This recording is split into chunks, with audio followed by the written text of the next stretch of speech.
In this clip from the Profitable Practice podcast, I'm going to share my intentions and exactly how I wrote my first book.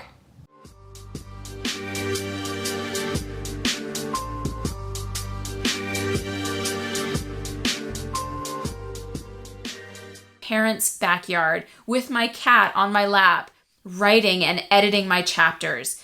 It's a grind, but it was so cathartic from a creative perspective.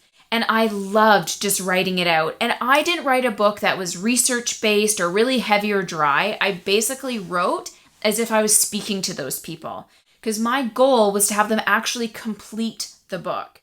When things get too dry or too research heavy or too text heavy, then it becomes more like learning. And I really wanted this to be a very enjoyable experience for the reader. So I was basically just writing what I was thinking. And I didn't have a fancy editor, and I probably should have, but I also didn't care. This was my project. The whole point was for me to get something out there that I could give to my patients, that I could still call myself a legit author and have material to start spreading to the masses. So even when people from the United States want to work with me and I tell them I can't, I always give them a free copy of my book. Because again, you just don't know what is going to happen when you actually start giving your book away and telling people that you are a published author.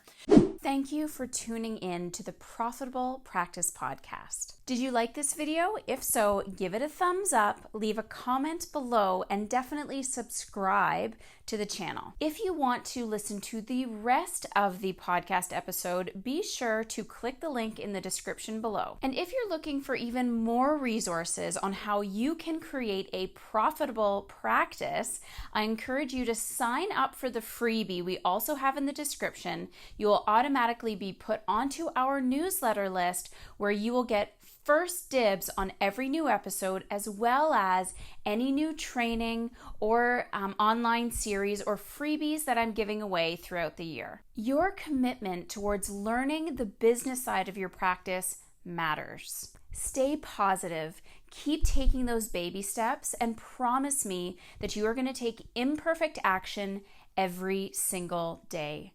Remember, your patients or clients are reaching their hand for you to help them. There is no excuse why you can't provide the help that they need. So stop getting in your way, continue to learn, take those baby steps, and as I said, take that imperfect action every single day.